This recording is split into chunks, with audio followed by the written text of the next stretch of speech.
here is the beta. So she is second in command of the pack. Again, there's a beta male and a beta female. So Mocha is our beta female. The betas are, as I said, second in command. They help make sure the other wolves listen to the alpha. And when an alpha passes away, the beta of that same gender will take on the role of alpha. Now you want a treat. That's what you came over for. Will you catch it? Are your paw, hand, eye, paw, whatever coordinations ready? You ready? You want to catch it? No, you were not ready. I think you're too sleepy still to really figure out where I'm throwing things. We'll try again in a second. So Mocha's the beta. Next in the pack are subordinates. They are the average wolves of the pack, more so followers than leaders. And last ranked in the pack is called the omega. The omega is the least social wolf of the pack and is going to eat last when the pack hunts. Unlike the other more special roles, there's only one omega. It can be a male or a female, just depending on the pack. They get their roles based on personality dynamics, so which wolves are more assertive, which ones are more laid back, and they can shift in their roles as they age. Some might mellow out with age, some might get a little more assertive, more confident. So the wolves can change their roles in the pack over time. You want another one? Second chance of redemption? Treat? Okay, that bounced off the fence. That one's on me. Thank you for coming out. So our wolves are allowed to hunt in here as well. They can catch anything that dares to come inside. Chipmunks, squirrels, groundhogs, rabbits are going to be among the things they catch in here.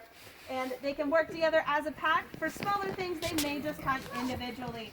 So possibly another reason that Samson or the other wolves aren't listening is because they caught something. They're full. They really don't want any treats.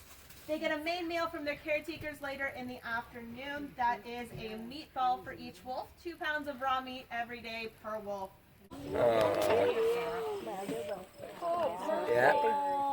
So this is Sly. Sly is what's called a silver fox.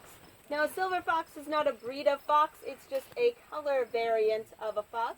This is actually of the red fox species.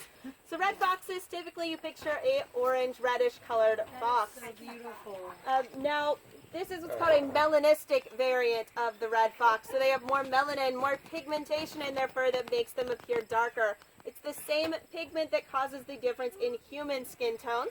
Makes these foxes a bit darker than the red you're used to seeing or picturing when you think of a fox. So these silver foxes do occur in the wild, not too common around here, more common the further north you get. The more snowy the environment stays, the more likely you'll see the silver foxes. They blend in very well with the winter colors. No, I didn't get it in. Oh, you almost got it too. Yeah.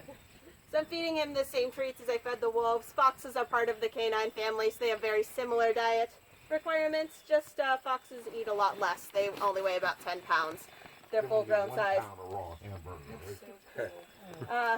They get something that's a little bit more the size of one meatball.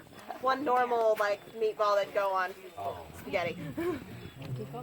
Yeah, they get a chicken and turkey mix. One thing, foxes do have trouble digesting red meat, so we feed them an all-white meat diet to help them live a longer, healthier life. So wild foxes only live about 3 to 5 years. Foxes in captivity on a white meat diet can live somewhere between 14 or 15 years. So that really helps extend their lifespan. You missed it. You missed it, dear. There you go. So foxes are also technically omnivores, so they can eat both meat and plants, unlike the wolves that are going to be strictly carnivores. So foxes can eat things like carrots, strawberries, blueberries, blackberries. They don't really eat your leafy plants like you'd think a deer would eat, but they do eat fruits and vegetables, so we do give them a variety of fruits and vegetables in their diet as well. There you go. That didn't work.